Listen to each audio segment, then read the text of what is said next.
fuera servidor público. Un programa de análisis, participación e información ciudadana.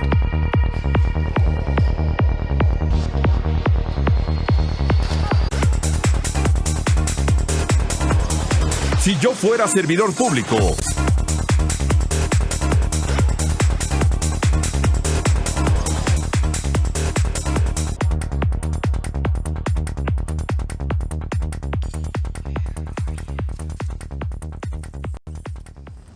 ¿Qué tal, amigos? ¿Cómo están? Estamos aquí ya en Si yo fuera servidor público a través de la pantalla de aztl.tv. Muy contentos de estar con ustedes nuevamente. Y ahora vamos a tratar el termómetro Ciudad de México, es decir, los temas más importantes que han sucedido aquí en la capital de la República Mexicana. Saludo nuevamente al periodista Ricardo Contreras. ¿Cómo estás? Miguel, me da muchísimo gusto continuar contigo y gracias por la invitación. Bueno, pues vamos a arrancar ya este programa y como cada mes aquí nos acompaña Agustín Guerrero del Partido Morena. Agustín, ¿cómo estás? Muy bien, Miguel, buenas noches. Bienvenido, Ricardo. Agustín. Listos para comentar con el auditorio pues la agenda de la Ciudad de México. Bueno, pues así que tú eres el que lleva la agenda, pero indudablemente pues todos sabemos, ¿no? El tema ahorita más importante es lo que ha sucedido. Pues en las ¿qué te gusta? En las últimas 2 semanas, ¿no? Primero lo que sucedió con Ingrid Escamilla allá de la alcaldía Gustavo Madero, y posteriormente lo que sucedió con esta pequeñita, ¿no? Sí, Fátima, caray. Allá en Tláhuac. Sí, que sí. Son, obviamente, pues son, la historia ya no la sabemos, pero son ya sabemos qué fue lo que pasó. El detonador, ¿no? De cómo está la situación ahí de los feminicidios. Es un tema que por el nivel de barbarie llaman la atención, son evidentemente... los dos son casos que prenden las alertas de el tratamiento que el gobierno de la ciudad le ha dado al tema de la seguridad en general, digamos, ¿no? Como parte de una estrategia que ha venido planteando la doctora Claudia Sheinbaum, reconociendo que el tema de la seguridad es el más importante que vivimos en la Ciudad de México. Y por lo tanto ha requerido de un conjunto de elementos que poco a poco habían logrado contener el nivel de crecimiento de la delincuencia en la ciudad. Yo creo que esos indicadores se mantienen, o sea, en términos de lo que son los índices de los delitos en la Ciudad de México, estos están contenidos y creo que sí tienen una tendencia hacia la baja. El asunto de estos dos casos, particularmente el de Ingrid y el de la niña Fátima en Tláhuac, es que son dos hechos de barbarie extrema, que no tiene nada que ver con el sentido de humanidad que debemos de tener todos, ¿no? En el caso de la Gustavo Madero, se trata de un hecho que sucede al interior de un domicilio, ¿no? Donde es a partir del aviso de una persona relacionada con el sujeto que comete este hecho que la policía llega.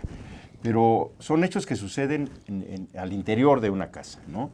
Esta parte me parece también importante resaltarla porque la seguridad pública inicia de la puerta hacia afuera, en el espacio público. Y hay una infinidad de cosas que suceden en las familias, en las parejas, en las relaciones humanas, en el espacio privado, en el espacio particular de una familia, donde es difícil delinear cuál es el límite entre la seguridad que te debe de brindar el Estado, claro, ¿no? Y la responsabilidad interna, o sea, la responsabilidad dentro de un hogar. Dentro de un hogar.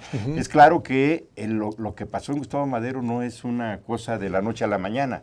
Nos habla de una pareja, de una relación de pareja que se fue deteriorando, que se fue degradando, claro, y que fue generando condiciones que llevaron a esa explosión, ¿no? De donde la chava, por lo que sabemos, la Ingrid, provoca el asunto de mátame y el otro se la cree y la mata, ¿no? Y bueno, y después viene el desollamiento y el partirlo en pedazos. O sea, ya es un acto de salvajismo, ¿no? Sí, claro. Pero ¿cuántas parejas no están en nuestra ciudad en esa condición? En ese camino, ¿no? En ese camino, ¿no? Sí. Ese hilo delgadito, ¿no? Delgadito, que tiene que ver, entre otras cosas, sí con políticas públicas, sí con un diseño que combata el machismo en nuestra sociedad, que está muy arraigado, con fiscalías, con capacitación para la formación de relaciones distintas, ¿no?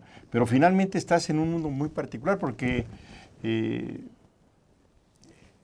este tipo de agresiones que se presentan y que no son denunciadas, Claro. es difícil que la autoridad tenga un elemento de reacción, que va a ser distinto al caso de la niña Fátima. Es decir, no hay en el caso de la Gustavo Madero un antecedente que conociera el DIF, la autoridad o algún juzgado civil de que ya se habían presentado ese tipo de casos, ese tipo de agresiones de uno o de otro, ¿no? Entonces, digamos que no estalla. había antecedentes. No había digamos. antecedentes, Ajá. ¿no?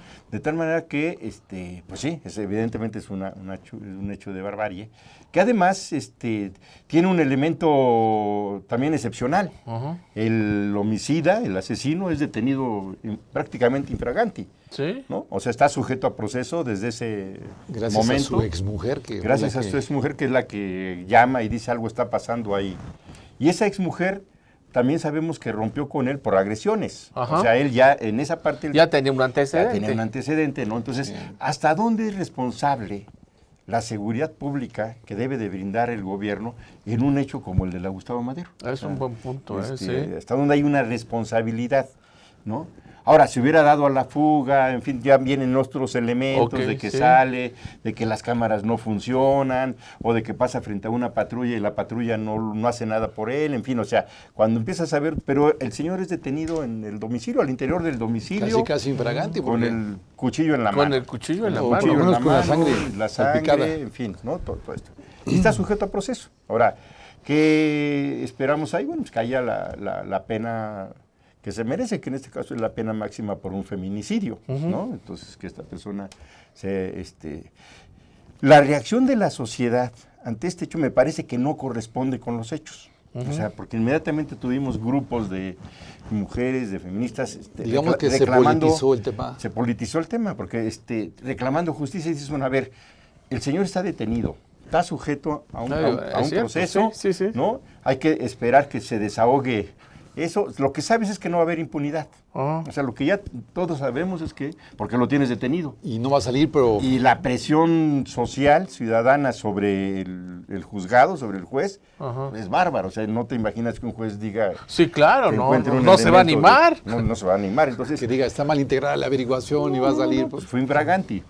Entonces, no hay otro elemento ahí más que ese, ¿no? Entonces, sin embargo, la reacción es no al feminicidio, ni una más. Está bien, o sea, yo creo que eso es un reclamo justo, Ah. pero me parece que no corresponde con el hecho mismo. Pero ¿no será que la reacción de la sociedad civil y todo ese grupo de feministas fue de cómo reacciona la autoridad y cómo responde, por ejemplo, el presidente, cómo dice Claudia Sheinbaum, ahorita no, gracias, y que llega a un evento donde no sé qué iba a inaugurar y no quiso abordar el tema, es como que esa indolencia como que no gustó. Puede ser, o sea, puede ser por razones ajenas, pero en este caso en particular me parece que sí hay una sobrereacción, porque lo tienes ahí. Sí, o sea, porque el fondo final ya lo Lo tienes tienes. detenido, pero además... Un hecho además, consumado, por decirlo así. Y además es un hecho que se presenta Ajá. en la casa, o sea, tú no puedes tener un policía en la casa, adentro, en el interior de ninguna familia, o sea, Sí, para sí, decir, sí, sí. ustedes son los Sí, porque es la responsables violación de... a la Así propiedad es, privada, ¿no? Así es.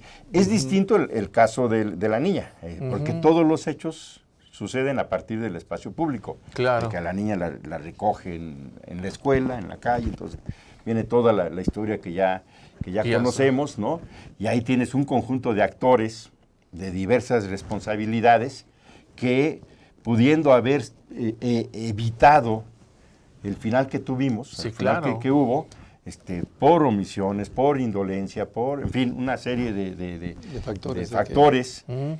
que entre el momento en que la niña es recogida en la escuela, hasta cuando se encuentra el cuerpo, pasan varios días donde hubo posibilidades, desde la denuncia misma, desde la alerta Amber, desde en la escuela misma, de por qué se entregó a una persona que no era familiar a la niña, en fin, o sea, hay un conjunto de factores que sí pueden ir configurando un elemento de, hubo por lo menos omisiones, si no es que indolencia de Sí. diversas autoridades, Sí, pero omisión. por lo menos omisiones que tuvieron como consecuencia el no haberse podido evitar lo que sucedió. Ahora, ya la otra parte también es un acto de barbarie, El hecho de abusar de una niña de 7 años, Sí, claro. de matarla como lo hicieron los dos, o sea, con alevosía, en fin.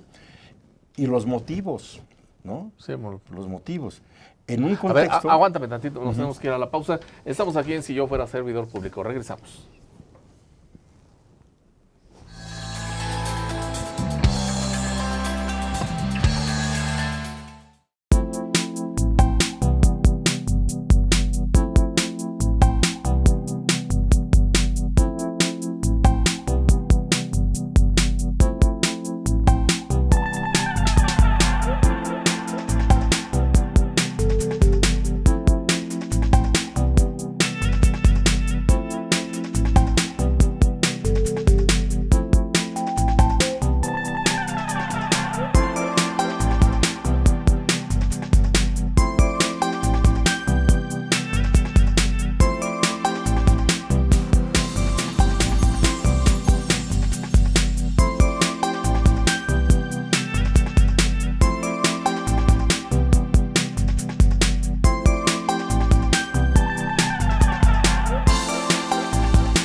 Fue en estas aulas y en estos pasillos que durante más de 4 años y medio tuve la oportunidad de adquirir conocimientos, cultivar buenas amistades y reforzar valores que rigen mi vida.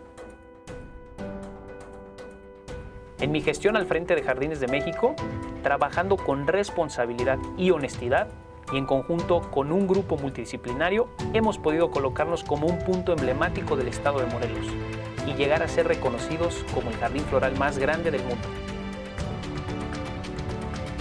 UNILA es más. Visita unila.edu.mx y conoce nuestra oferta académica. Para cuando sudamos la camiseta. Para los que tenemos una vida intensa. Porque todos necesitamos rehidratarnos. Electrolit, hidratación total, científicamente hidratante.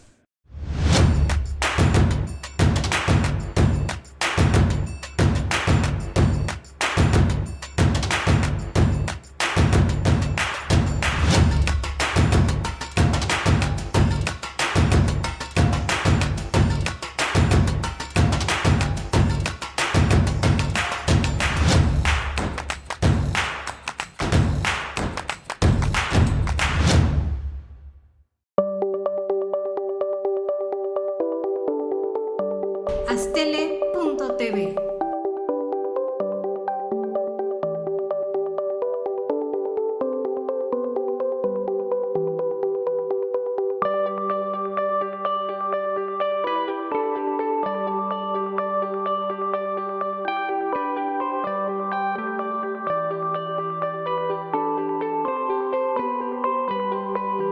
Astele.tv.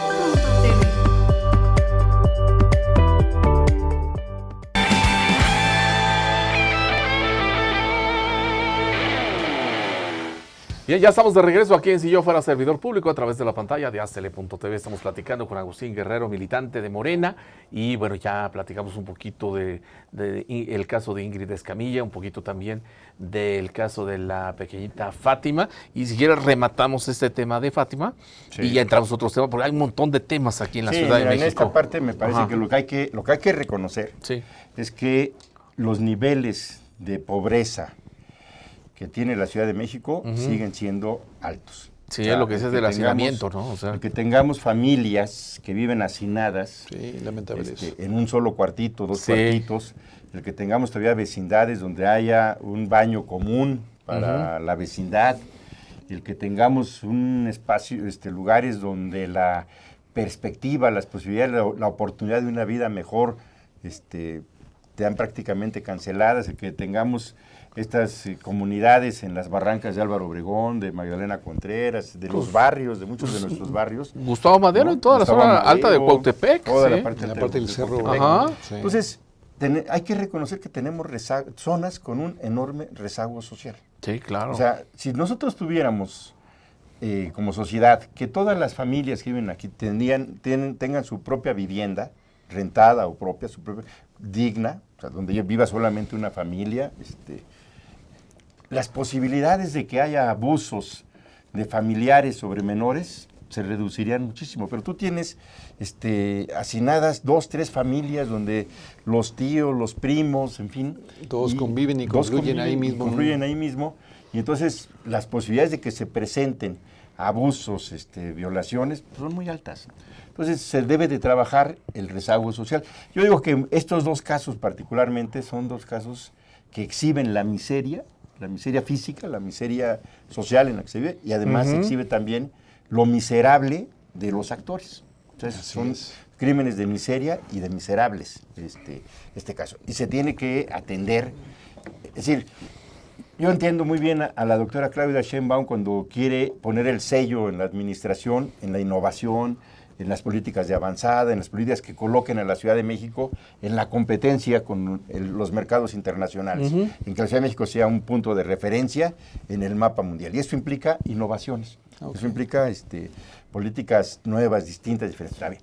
Pero si eso no se atiende como una prioridad del mismo tamaño que se debe de atender el rezago social, la distancia que nos va quedando entre esta comunidad, que son miles de familias en la Ciudad de México, con esta tecnología de punta, se te va a abrir, se te va a hacer abismal. Entonces, tienes que atender. Entonces, ¿eso dónde se refleja? En el presupuesto. Claro. Pues en el presupuesto debes de reconocer esa realidad y entonces destinar recursos y políticas públicas para que la brecha de la desigualdad social, de acceso a los satisfactores que te den una vida digna, deban de atemperarse con sectores pues que tienen la vida resuelta, ¿no? Entonces, por ejemplo, se invierte en electrificación, que no está mal, digamos, o sea, en renovación de luminarias, en delegaciones como Miguel Hidalgo, en Benito Juárez, que tienes un estatus de vida mayor. Y tú ves las barrancas de Álvaro Obregón a oscuras. Tú vas ahorita a las 7 de la noche a esas barrancas y da miedo caminar por ahí. No vas. Entonces, tienes que atender ese rezago social, porque si no la brecha va a ser pero de 10 ¿tú años. ¿Estás de acuerdo? ¿Estás de acuerdo cuando se dice que esta brecha social que tú mencionas también puede ser consecuencia de un régimen político que durante muchos años abandonó este sector? No, totalmente. O sea, es consecuencia de eso.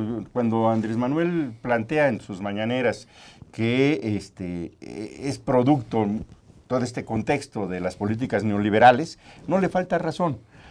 Creo que el momento de decirlo también es importante. Decirlo al momento en que se presentan estos hechos, provocó una reacción de debate y de claro, ¿no? A decirlo ahorita. Mira, cuando te dice la señora que se lleva a la niña, que ella se la llevó porque con eso el esposo o la pareja la iba a dejar en libertad.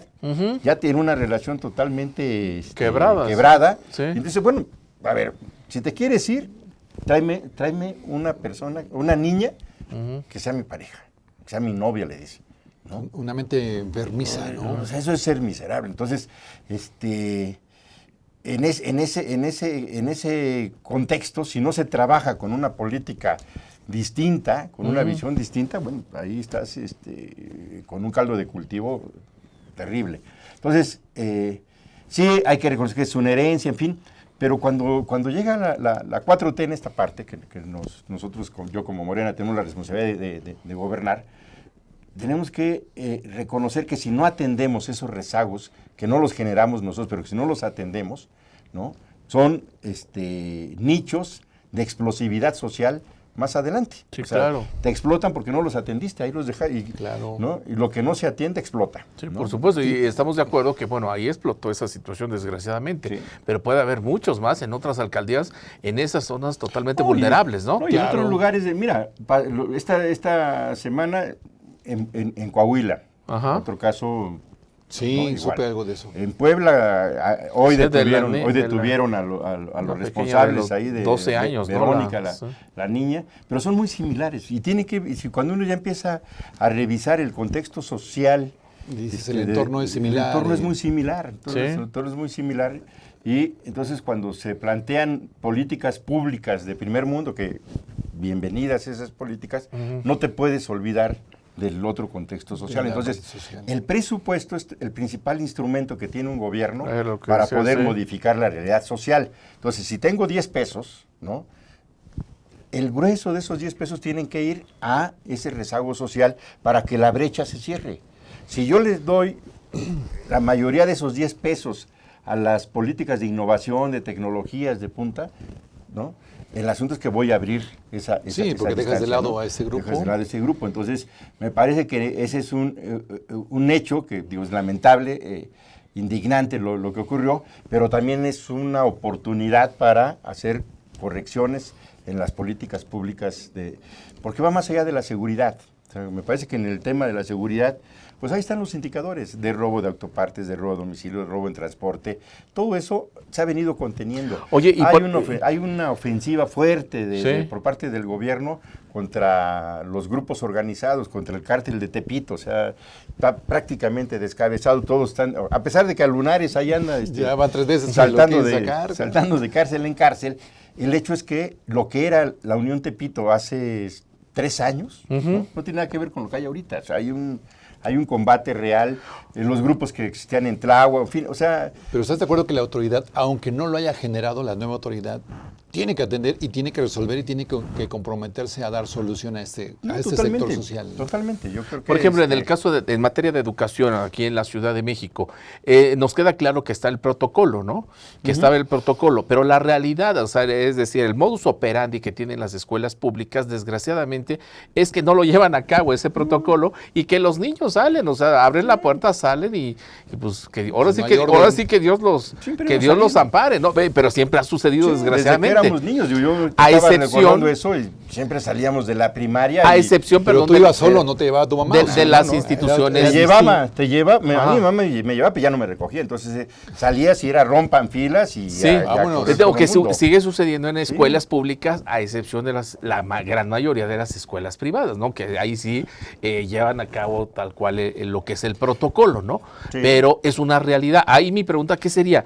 ¿Tendría que modificarse el protocolo o qué tendría que pasar? No, lo que tienes que hacer es, mira, es combatir la impunidad. Ok. Porque la impunidad es lo que alimenta que las cosas malas se repitan. Ajá. Porque sucede algo y no hay responsables. Entonces, en este caso debería de haber conserjes. Ajá. En todas las escuelas Claro, hay conserjes. sí, En sí, todas sí. las primarias públicas Un prefecto. hay un yo tenía prefecto en mi o hay escuela. conserjes que viven en las escuelas. Ahí está en una parte de la escuela, en una parte del patio, hay una pequeña casita, ahí un departamentito y ahí viven. Y son los responsables de la vigilancia en la noche, de la limpieza en algunos casos, en fin, y deberían de ser ellos con una responsabilidad dada por la Secretaría de Acción Pública, pues de garantizar que los menores cuando salgan sean entregados a la familia o a una persona que ellos reconozcan como la responsable para recibirlos, ¿no? O sea, el protocolo ahí está, no es un problema ahora sí que de normatividad, sino de aplicación. De aplicación. De aplicación y de sanción. Si no se cumple, Claro. entonces tomas medidas. El problema aquí es que no se cumple y no se sanciona a nadie, ¿no? Sí. Entonces empieza a imperar Y que la tendría que impunidad. hacer el cambio ahí, en esa parte. Sí, claro, tiene que ver con un asunto de educación, de capacitación de los propios prefectos o conserjes y de responsabilidad. Sí, que haya un manotazo y que diga, a ver, ¿quién es el responsable de que se haya salido sola? ¿Quién estaba a cargo de la seguridad? Así es, ¿no? Y la Esos cadena, detalles.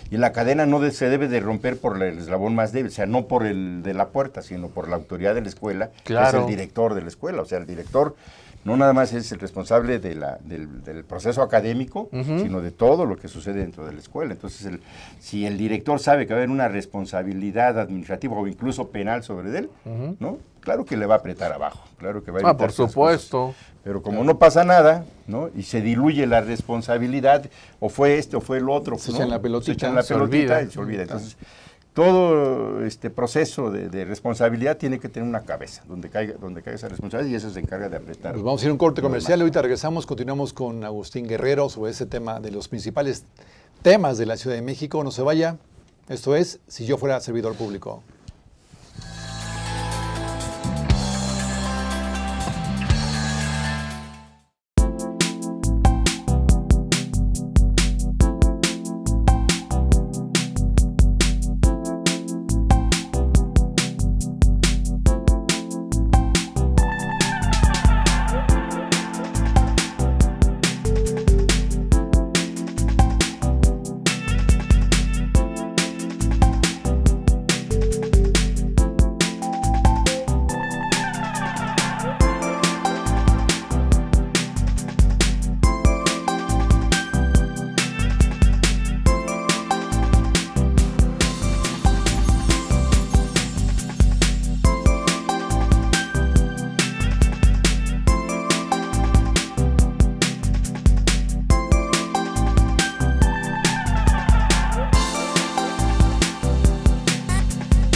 Fue en estas aulas y en estos pasillos que durante más de 4 años y medio tuve la oportunidad de adquirir conocimientos, cultivar buenas amistades y reforzar valores que rigen mi vida. En mi gestión al frente de Jardines de México, trabajando con responsabilidad y honestidad, y en conjunto con un grupo multidisciplinario, hemos podido colocarnos como un punto emblemático del estado de Morelos y llegar a ser reconocidos como el jardín floral más grande del mundo. UNILA es más. Visita unila.edu.mx y conoce nuestra oferta académica. Para cuando sudamos la camiseta. Para los que tenemos una vida intensa. Porque todos necesitamos rehidratarnos. Electrolit, hidratación total, científicamente hidratante.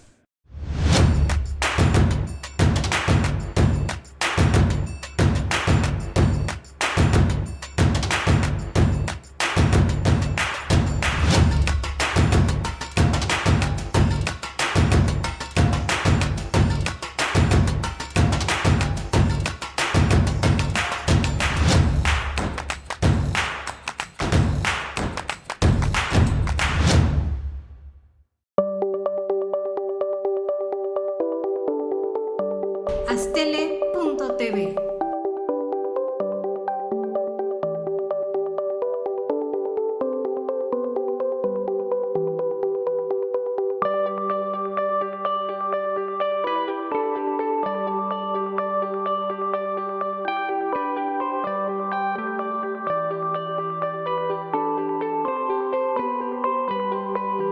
Aztele.tv.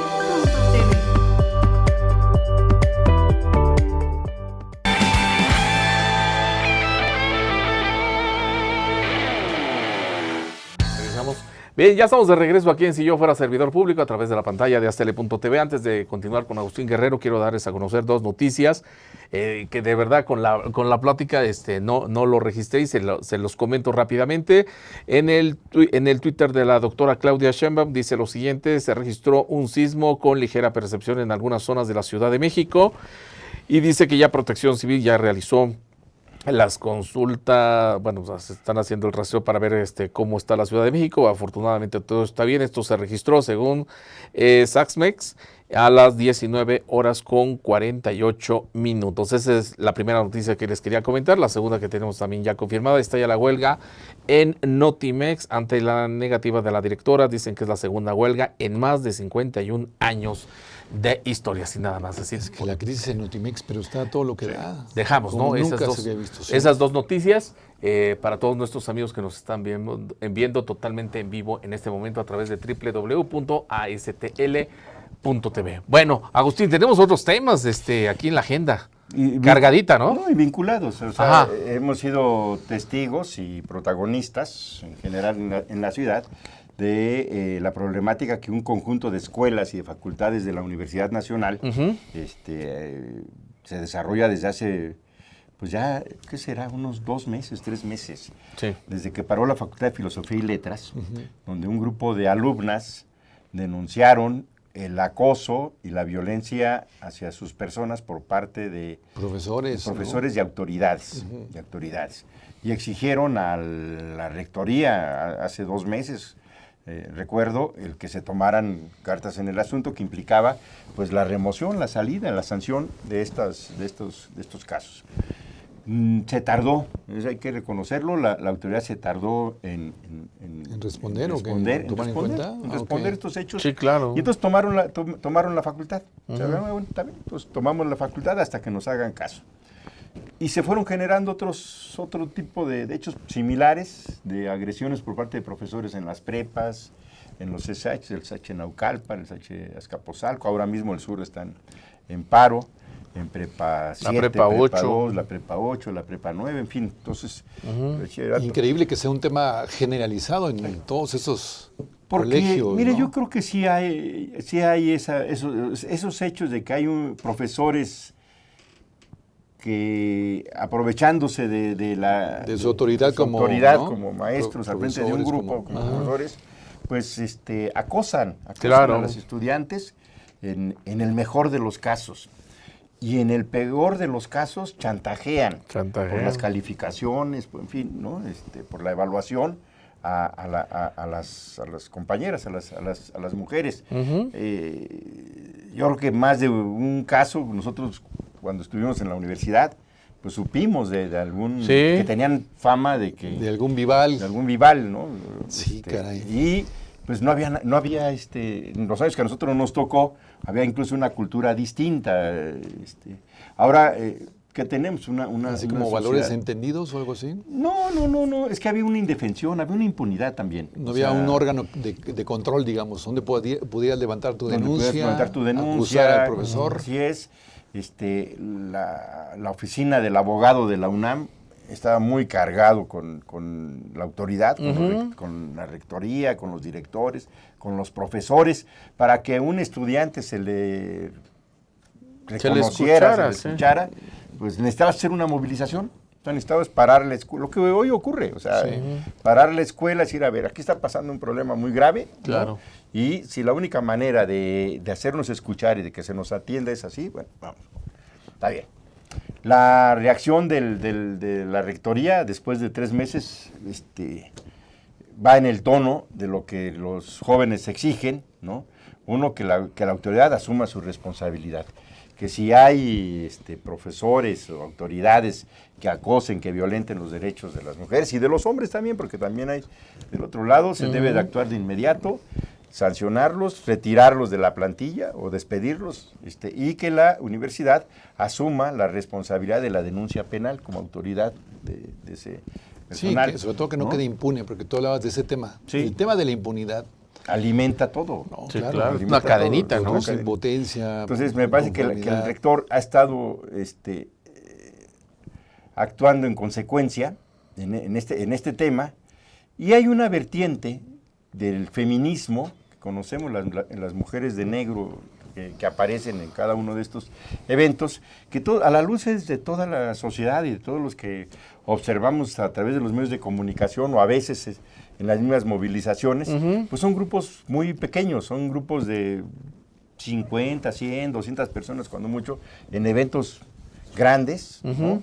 Pero que van en una actitud de confrontación y de destrucción, que no representan a los movimientos, pero que bueno, ha habido una política de tolerancia por parte del gobierno de la ciudad, de no caer en una provocación, de represión, en fin, ¿no? Y que desvía... ¿Quién los patrocina? Pues, mira, yo te diría en los años que a mí me tocó ser estudiante y que eran porros. Los porros, no son estos, ahí digo, es algo distinto, Sí, pero, digamos, pero los porros eran comunidades que eran financiadas por los directores de las escuelas, por el director de actividades deportivas. De ahí viene lo de los porros, porque eran parte de las porras. De las porras, y entonces les pagabas la... mira, tiene su origen la palabra. Sí, las porras, sí. Les pagabas la borrachera, les pagabas... Con eso. Sí, se convertían en golpeadores. A los líderes los mandabas a Acapulco. En esos años, ir a Acapulco era así... lo máximo, no existía Cancún, no existían Los Cabos, no existía... Acapulco era el lugar de vacaciones... fifí, digamos, por excelencia. Sí. Y entonces les pagaban, les pagaban a los líderes, a los pillos, para manejar a los muchachos, les daban... Pero no debe ser algo distinto a lo que pasa ahora con no debe de ser algo distinto, embosados pero, que llegan. pero acá allá no había causas. O sea, los porros no era un grupo, una asociación que reivindicara nada, que iban nada. A reventar Ellos un iban a evento, reventar un evento. Claro. Estos acá tienen como bandera, son anti todo, ¿no? Anti todo, ¿no? Y a destruir todo, ¿no? Pero ni siquiera son anarcos, ni siquiera son... Todavía en la anarquía yo conocí muchos compañeros que eran anarcos, y sí, pero no iban en el asunto de la destrucción de la sociedad. Iban en un esquema que era la destrucción de los medios de producción. O sea, la filosofía de la anarquía es el causante de toda la desigualdad son los medios de producción, las máquinas, entonces hay que destruir las máquinas, las fábricas, en fin. Pero acá es los teléfonos, el ¿una rebeldía sin causa, o podemos decirlo? No. O sea, yo creo que ellos, tienen su manera de pensar. Pero el problema es que la causa de las mujeres es una causa legítima, es una causa que debemos de atender todos, me parece. Sí. Y cuando aparecen estos hechos se desvía la mirada. En lugar de ayudarle al movimiento, empiezas a hablar de que la pinta y que el monumento y que se desvirtúa, ¿no? El origen de la demanda. Que nada ayuda, ¿no? No ayuda, porque si todo eso fuera en el reclamo de, necesitamos políticas públicas que nos garanticen que las mujeres no sean violentadas, no sean abusadas, que la autoridad y los jueces, porque ese es el otro asunto, ¿no? Ya lo vimos ahora con el Lunares, lo detienes y por la otra puerta sale, ¿no? Entonces, porque hay una vuelven a complicidad. Lo vuelve a salir. Así es. Entonces, ahora vamos al 9 de marzo. Está anunciada el 9 de marzo, el Día Internacional de la Mujer, ¿no? Sí. Siempre ha habido una movilización, desde hace muchos años, y es la fecha más importante de las reivindicaciones de todas las mujeres, no solamente las feministas, sino en general de las mujeres, con un fuerte acento feminista, ¿no? Pero por lo que hemos visto en este último año, va a estar fuerte.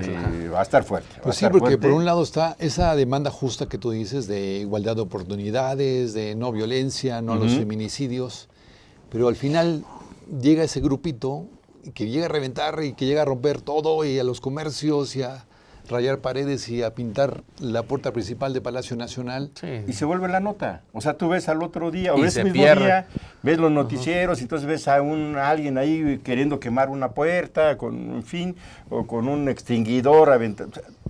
Y la demanda, la causa, ¿cuántas mujeres se pierde? Se va la nota. Se va la nota. Yo creo que incluso los principales interesados o las principales interesadas en que no se salga de control un derecho... Deberían de ser ellas mismas. Deberían ser ellas mismas. O sea, las que convocan a la huelga del 9 de marzo, o sea, o a las acciones del 9 de marzo, quienes deben de cuidar, de garantizar que esto llegue al propósito que ellas se plantean, pues son ellas, ¿no?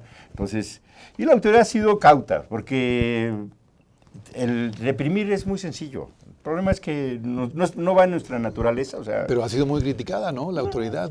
Pues debemos de tener grupos de contención. Yo sí creo que debemos de tener un grupo de contención que no reprima, ¿no? Pero que sí aísle de tal manera que no te afecte. O sea, las puedes encapsular, puede ser un conjunto de cosas que no... Pero inclusive desde Mondragón y Cal tenía ese tipo de estrategias, ¿no? Sí, que decía encapsularlos, ¿no? Se hace en el fútbol. Ajá. Yo voy al estadio de los Pumas. Perdón, tenemos que irnos a la siguiente pausa. Estamos aquí en Si Yo Fuera Servidor Público. Regresamos.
Fue en estas aulas y en estos pasillos que durante más de 4 años y medio tuve la oportunidad de adquirir conocimientos, cultivar buenas amistades y reforzar valores que rigen mi vida. En mi gestión al frente de Jardines de México, trabajando con responsabilidad y honestidad, y en conjunto con un grupo multidisciplinario, hemos podido colocarnos como un punto emblemático del estado de Morelos y llegar a ser reconocidos como el jardín floral más grande del mundo. UNILA es más. Visita unila.edu.mx y conoce nuestra oferta académica. Para cuando sudamos la camiseta. Para los que tenemos una vida intensa. Porque todos necesitamos rehidratarnos. Electrolit, hidratación total, científicamente hidratante.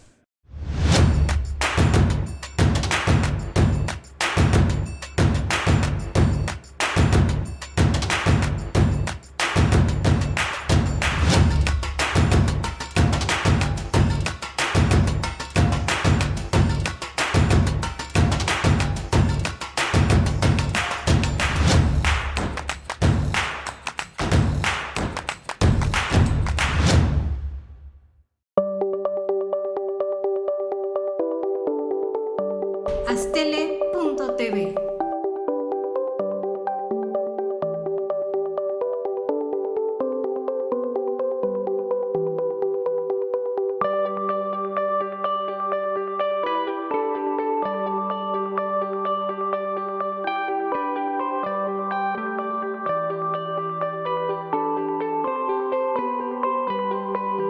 Astele.tv.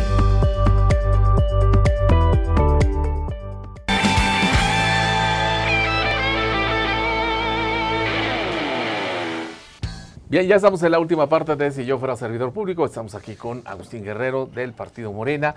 Bueno, Agustín, en estos últimos minutos, a ver qué otros temas tenemos. Mira, Sabemos que es rapidísimo. Esto de la UNAM, para terminarlo, creo que fue correcta la postura de la doctora Claudia Sheinbaum a la iniciativa que un diputado de Morena mencionó de que se iba a proponer la elección universal directa del rector de las autoridades en la universidad. Y lo que dijo Claudia ese tema es un tema de la comunidad universitaria. La comunidad universitaria tiene autonomía y tiene mecanismos. Tanto ella como yo venimos de un movimiento, el del CEU de 1986, que demandó un congreso universitario para hacer una gran reforma, tanto a la parte académica como a la parte administrativa de la UNAM.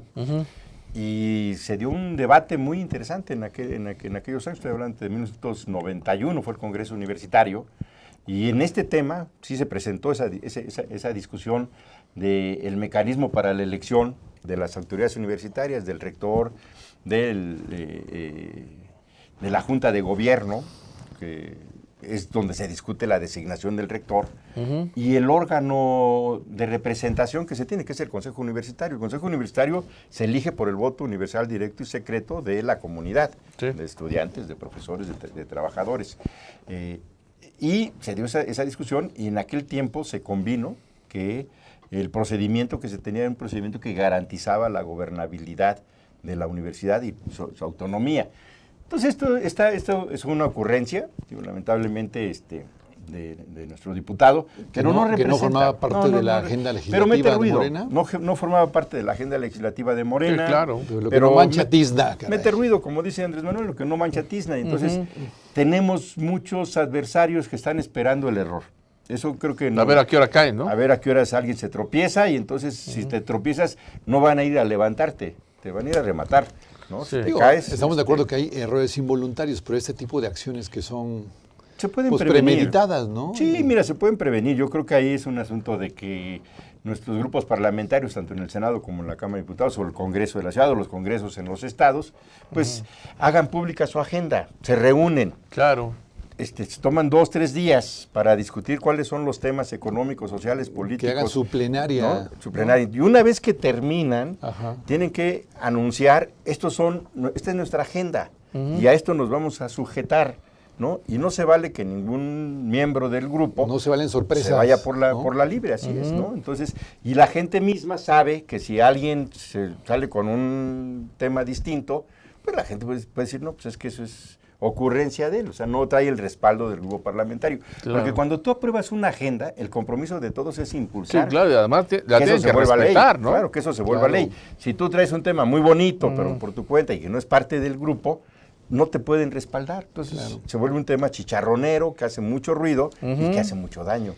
Sí, sobre todo porque ahí falló la comunicación y la disciplina, como en los viejos tiempos, sí, ¿no? Se lo cargan a todo Morena cuando es un asunto de una sola persona. Y el otro tema que vamos a tener ya en breve es que el registro de los nuevos partidos.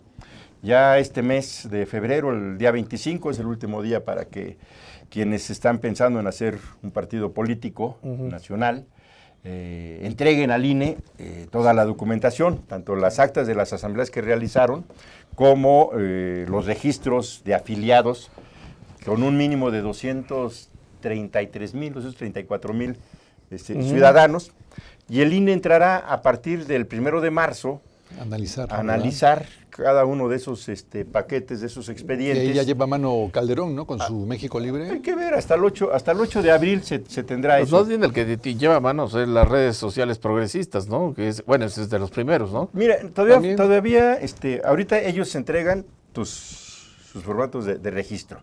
Esos formatos se van a cruzar entre los padrones de ellos, lo que cada quien entregue, para ver que no haya duplicidad. Si hay duplicidad, el último registro es el que cuenta y a ti te borran el que se duplicó, uno. Y también se van a cruzar esos padrones contra los partidos que actualmente tienen registro nacional, que son 7 partidos. Y lo mismo, si están repetidos, ¿no? Por ejemplo, digo, para poner el caso de Felipe Calderón.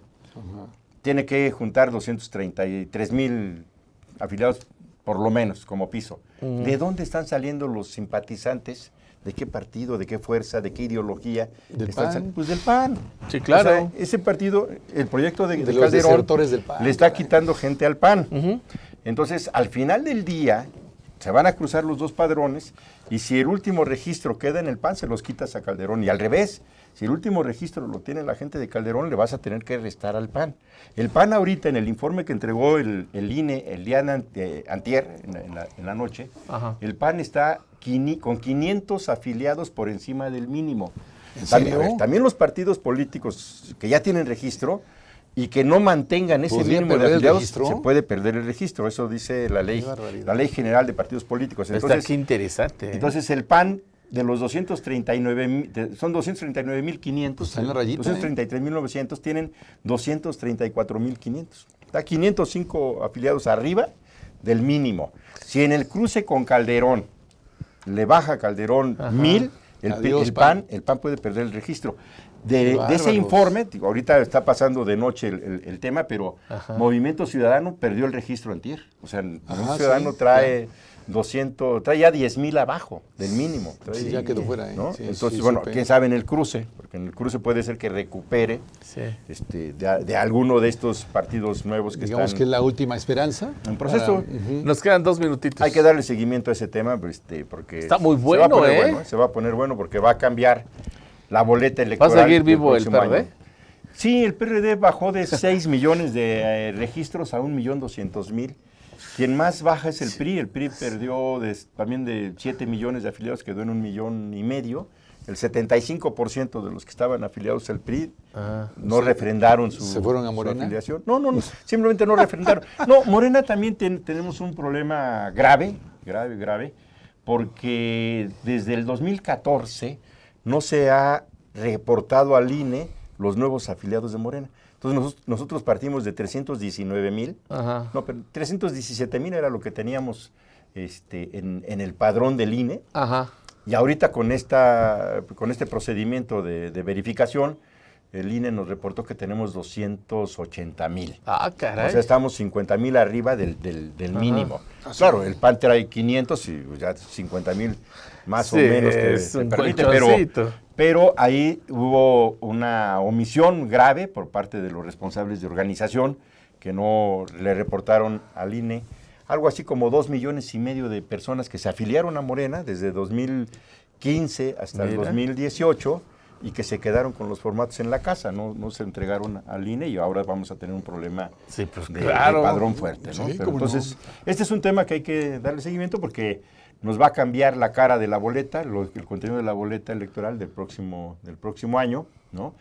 Hay que también resaltar que los partidos que tengan nuevo registro no van a poder hacer alianzas con los Sí, van otros solitos. partidos. Van solitos. Entonces, Así es. son nombres, muchos de ellos que van a cambiar. Por ejemplo, en el caso de Felipe Calderón, todos ubicamos como México Libre, se habla de México Libre, y el nombre que tienen como procedimiento es otro, no recuerdo ahora el nombre, pero hay que ver los que lleguen a tener registro, cuál va a ser su nombre definitivo, porque tienen prácticamente un año para acreditar que sean conocidos, y el año próximo, si no sacan al menos el 3% de la votación, van a perder Afuera. el registro Adiós. para afuera. O sea, gracias por participar. ¿no? Exactamente. Porque nos Pues puede qué presentar interesante, ahí. ¿eh? Hay Sí, que darle es un tema seguimiento a que- este tema. Muy bien. Va a estar ahí. Pues Agustín, muchísimas gracias. Agradecerte mucho, como siempre, Miguel, Ricardo. Gracias, Gracias por Agustín. la invitación y La verdad, buenas noches. buenísimo los temas que hemos platicado, así que les pedimos que pues ahí nos sigan sintonizándonos aquí en Hasta TV la próxima semana, así que se va a poner también bueno la próxima semana, ¿no? Miguel, pues muchísimas gracias por invitarme. Ha sido un placer estar con ustedes y nos vemos el próximo jueves. Por supuesto.